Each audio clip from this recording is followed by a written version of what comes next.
Yeah, and even at a basketball game this past winter, you guys got presented with your state title rings. What was that moment like? Um, Also pretty cool. Also pretty cool. Yeah. And I mean, two guys that played a major role in getting that state title were state doubles champs, Ian and Miles Cusick. They're at KU and K-State now. They're graduated. What was Hmm. it like as a coach talking to your new team this year about having a different look this year and, needing new guys to step up and fill those spots? Most of the guys that were on varsity this year were around last year, and so they knew what we were missing, and they knew how it had gone last year. Um, Caden, Caleb, and James all stepped into that leadership role pretty naturally, and so that came easily. Um, just the whole idea that we want to keep this thing going and to not be the team that loses out on something or drops the ball, so to speak. So Yeah. that was a pretty easy transition. Yeah. And before we get to the postseason, you guys first clinched the UKC title. How important is it to win your conference before venturing into the postseason? It's pretty important. We always have, like most coaches do, we talk about peaking at the right time and moving on an upward trajectory and um, from city and then on into league and regionals. I think we're on that track. Yeah. And talking doubles, you were talking about McGee and Wabrew before. They're coming in as the 7th seed this year for state. What's impressed you the most about that duo this season? They last year they played kind of second fiddle, if you will, to Ian and Miles, and yeah, not necessarily the way it goes. They were a quality number one team last year. They played most of the season at number ones in different tournaments than the Cusicks did, or in the same tournament where everybody was number ones. And so it's not like there were nerves or anybody was scared about their ability to hold down the fort at number one doubles. Yeah. How important is it when you have a historically great team like you guys did last year? How important is it to also make sure there are a few juniors on that team to kind of keep that tradition? A lot of Hmm. times Hmm. when high school teams win state, all their players are seniors and they leave, but you have a different benefit there.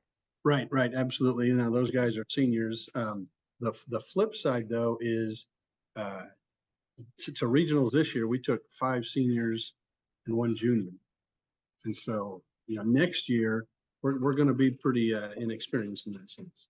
Yeah. And another guy who was a junior last year, James Mag, you were talking about him Hmm. before, representing you guys in the singles, and he's got experience competing on this state stage. What have you noticed in him, how he's feeling ahead of this week?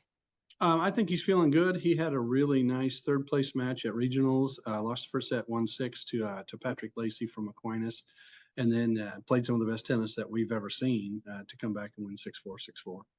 Overall, how do you rate the competition that is boys tennis at the high school level in the state of Kansas?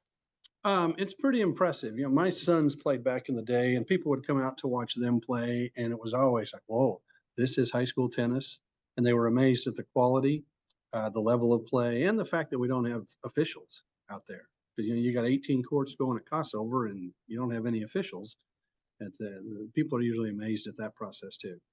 Yeah, and I know last year after you guys won, we were talking about the idea of having to do it away from home.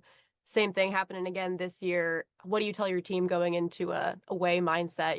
They're not close. They don't have as many fans to watch them from the Mhm. area. Oh, we'll have fans down there. They just won't be, they'll be pretty close to the program. We talk a lot about just the fact that the court size is the same, the net's the same, and that once the introductions are over and all the pomp and circumstance, so to speak, is underway, right? It's just tennis, and we try to focus on what's happening between the lines and not get distracted by other things on other courts, and just try to take care of business like kind of like it's at home. Yeah, and I know last year you guys had the issue of graduation being the same day as state. We cover a lot of high schools. Is the same thing happening this year? I'm not sure. It is not. We are fortunate this Woo! time, which is good because these kids didn't have to make a choice like those seniors did last year. Now graduation's a week later, so Okay. we'll get state tennis out of the way, and then those kids can go graduate. Don't have to worry about any class presidents or valedictorians missing their speech this time. Exactly. Yeah. And just overall, I mean, reigning 5A state champs, have you noticed it add any extra pressure to your kids throughout the season, or is it just kind of forget about last year, just focus on this? We've kind of taken that approach. I don't think there's a whole lot of extra pressure. Part of it goes with people knowing that the kids I've got back were the number twos, okay? But even at the same rate, knowing that they were capable in that number one spot. So It's pretty known that we're not as deep as we were last year, but we're still competitive at those spots that we qualified in. Do you think this is a team that could go back to back? And that's going to be tough with only 2 entries at the state meet. And one of our keys last year was, obviously the Twins winning it, but then we had a 7th place finish, a 9th place finish, and an 11th place finish, and that allowed us to accumulate the points. And so for just 2 entries to win it all would be very, very difficult. The chance of a trophy is more realistic to place in the top 3, and even that'll be tough.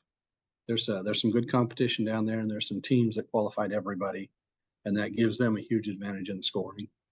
And since you've got all seniors qualified for this, how important would it be to send them out on the right note with some wins?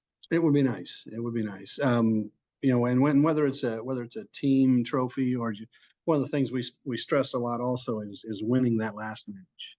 And so last year with the 1st, 7th, 9th, and 11th, everybody won their last match. If you lose that last match, you end up with an even finish, 2nd or 4th or 6th. And wherever we end up, if we can win our last match, it'll be good. Awesome. Well, that's all I got for you, Coach. Thank you Right. so much for joining me on this week's show. Every single Wednesday at 6:45. So tune in. Right. Very good.